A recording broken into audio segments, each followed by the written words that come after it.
సింగరేణి టెండర్లలో రేవంత్ బామ్మర్దే kingpin. ఇది సృజన్ రెడ్డి.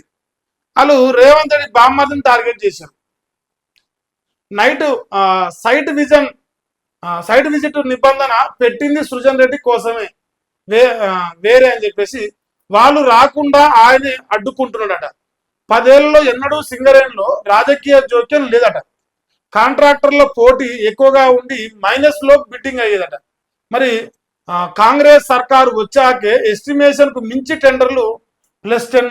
ఇప్పటిదాకా సృజన్ రెడ్డి అండ్ కోకు 7 టెండర్లు కట్టబెట్టారట. నైని బ్లాక్ వెనుక కూడా ఇదే అక్రమ దందా ఉందంట. ఈ పాపంలో వాటా లేకపోతే కిషన్ రెడ్డి వెంటనే స్పందించాలి, తక్షణమే అన్ని టెండర్లు రద్దు చేయాలి.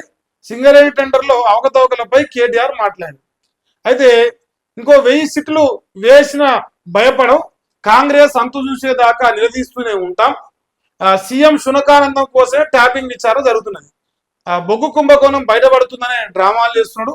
బామ్మార్ది పేరు బయటకు రాగానే డైవర్షన్ పాలిటిక్స్ మొదలుపెట్టింది. 2 ఏళ్ళైనా ఒడవని ఫోన్ ట్యాపింగ్ కాని విచారణార్హం కాదని సుప్రీంకోర్టే చెప్పింది. ట్యాపింగ్ పై ఇప్పటిదాకా ఒక్క అధికారిక ప్రెస్ మీట్ లేదు. ఏ ఒక్క అధికారి బయటకు వచ్చి మాట్లాడలేదు. బీఆర్ఎస్ వర్కింగ్ ప్రెసిడెంట్ కేటీఆర్ మాట్లాడి రాజకీయ క్రీడలో బలిపశువులు కావద్దని అధికారులకు సూచన చేస్తుంది.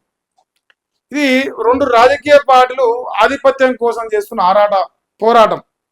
ఒక ఆయన ఆరాటం, ఒక ఆయన పోరాటం. ఈయన కుర్చీలో ఈయన కూర్చోని, ఆయన కుర్చీ నుంచి ఈయన రావాలని వీళ్ళ పంచాయతీ. ఇక్కడ అనవసరంగా అధికారులు రేపు భవిష్యత్తులో ఆగమయ్యే ప్రమాదం కనిపిస్తాను.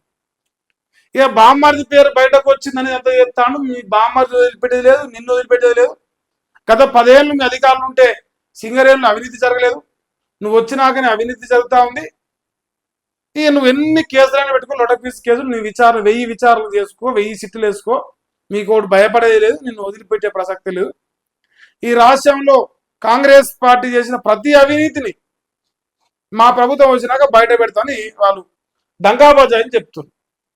ఇక ఈ రియల్ ఎస్టేట్ దందాలు, ఈ రెవెన్యూ దందాలు, ఉన్న దందాలు సరిపోతలేవు.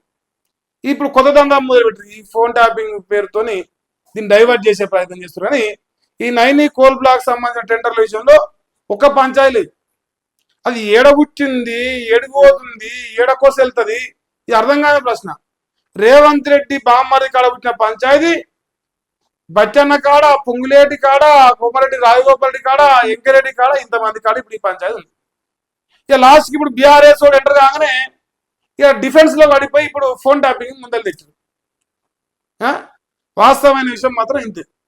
ఇక వీళ్ళు మాత్రం రోజు ఎప్పటికప్పుడు ప్రజలకు మేమేం చేస్తున్నాం, మా పని ఎంత ప్రచారం చేసే ప్రయత్నం చేస్తే మరికి ఆ బీజేపీలు అయితే ఉన్నారా లేరా తెలియదు, అది దేవునికే తెలియాలి. అది ఒక వార్త రాదు, ఒక పని చేయరు. ఇక మళ్ళీ మేము వస్తాం అధికారులు కానీ ఏతుల మడత మాట్లాడతారు. ఏదా కేటీఆర్ మాట్లాడండి, రాలేదా? ఇగో వీళ్ళు బామరిదే ముఖ్య నేత బంధువు కబంధ హస్తాల్లో సింగరేణి ఉంది, కోల్ మాలట దీని పేరు మార్చేసారు.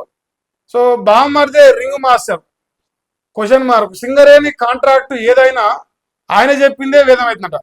ధరల పెంపు, పెనాల్టీల మాఫీలోనూ ఆయనదే హవా నడుస్తుంది. ఎదురు తిరిగిన అధికారులపై అడ్డగోలుగా చర్యలు తీసుకుంటారు. ఒత్తిడి భరించలేక పారిపోతున్న ఉన్నతాధికారులు. మరి ఇక ఇప్పటికే ముఖ్య నేత సన్నిహితుడు ఒక పోలీస్ శాఖను తన అదుపులో పెట్టుకున్నారు. మరో వ్యక్తి సాగునీటి పారుదల శాఖను గుప్పిట్లో తీసుకున్నారు. ఇంకొకరు పరిశ్రమల శాఖలో పాతుకుపోయారన్న ఆరోపణలు బలంగా వినిపిస్తున్నాయి.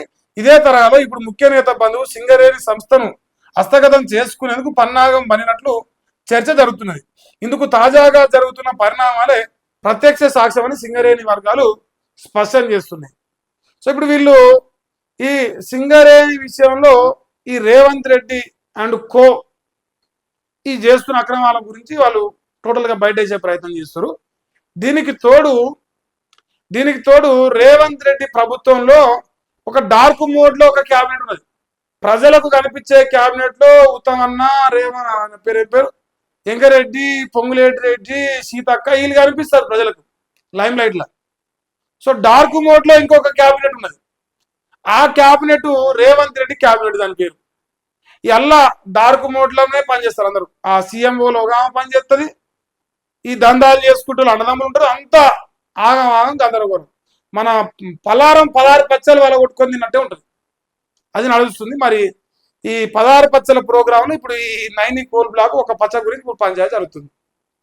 ప్రజలకు ఇది పనికొచ్చేది ఏం కాదు, ప్రజలకు ఈడ పెద్దగా ఒరిగేది ఏం లేదు, అన్యాయం తప్ప. తెలంగాణ ప్రజల సొమ్ము దోసుక తినే ఒక కార్యక్రమం చేస్తారు. ఇక నేను పత్తిత్తుని నా అంత ధర్మాత్ముడే లేడు, నీ అసలు అవినీతికి అంటే ఏందో తెలియదు మాకు అని ఇప్పుడు కథలు పడతాడు. ఇదే రేవంత్ రెడ్డి ఒకనాడు చెప్పిండు, కాంగ్రెస్ అంటే అవినీతి, అవినీతి అంటే కాంగ్రెసు. ఏ నుంచి జెడ్ వరకు ప్రతి లెటర్కు ఒక కుంభకోణం చేయగలిగే చరిత్ర 130 సంవత్సరాల చరిత్ర కలిగిన కాంగ్రెస్ పార్టీ అని రేవంత్ రెడ్డి ఒకనాడే చెప్పిండు, ఇవాళ చెప్పుడు కాదు. అది అన్నగారి యొక్క అభిప్రాయం కాంగ్రెస్ పార్టీ పైన, వాళ్ళ కుంభకోణాల పైన. ఇవాళ ఏదో కాంగ్రెస్ లో ముఖ్యమంత్రి ఉన్న వాటి కథలు చెప్తా ఉన్నాం మనకు.